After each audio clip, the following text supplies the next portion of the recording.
పాలస్తీనులపై Israel చేస్తున్న మారణ హోమాన్ని ఆపాలని కోరుతూ శనివారం సిపిఎం కేంద్ర కమిటీ పిలుపు మేరకు నల్గొండ పట్టణంలోని సుభాష్ విగ్రహం దగ్గర నిరసన వ్యక్తం చేయడం జరిగింది। ఈ సందర్భంగా సిపిఎం జిల్లా కార్యదర్శి ముదిరెడ్డి సుధాకర్ రెడ్డి మాట్లాడారు।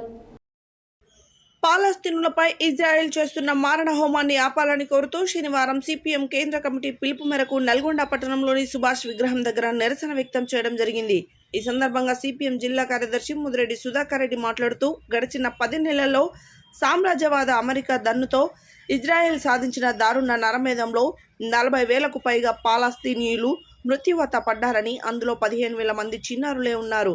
90,000 మందికి పైగా క్షతగాత్రులు అయ్యారని, ఇజ్రాయెల్ బాంబుల దాటికి గజా ప్రాంతం 60% నివాస సముదాయాలు నాశనమయ్యాయని, లక్షల మంది నిరాశ్రయులయ్యారని అన్నారు। ఒకవైపు శాంతి జపం చేస్తూనే ఇజ్రాయెల్కు ఆయుధం సాయం చేస్తున్న అమెరికా అధ్యక్షుడు జో బైడెన్ను పై స్వదేశంలోనే నిరసనలు వెల్లువెత్తుతున్నాయన్నారు।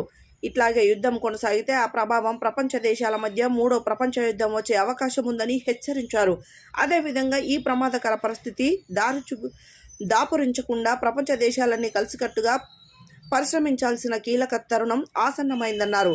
అమెరికా ఇజ్రాయెల్ దుశ్చర్యలకు వ్యతిరేకంగా మేధావులు, అభ్యుదయ సంఘాలు, సంస్థలు స్పందించాలని అన్నారు। ఈ కార్యక్రమంలో సిపిఎం జిల్లా నాయకులు నారి ఐలయ్య, బండా శ్రీశైలం, పాలడుగు నాగార్జున, ప్రభావతి, సయ్యద్ హషం, ఎండి సలీం, పి నర్సిరెడ్డి, దండంపల్లి సత్తయ్య, తుమ్మల పద్మ, మల్ల మహేష్, కొండ అనురాధ, దండంపల్లి సరోజ, గాదె నరసింహ, వెంకన్న, అద్దంకి నరసింహ, సత్యనారాయణ, బొల్లు రవి, జిల్లా అంజయ్య, సైదాచారి, రాములు తదితరులు పాల్గొన్నారు।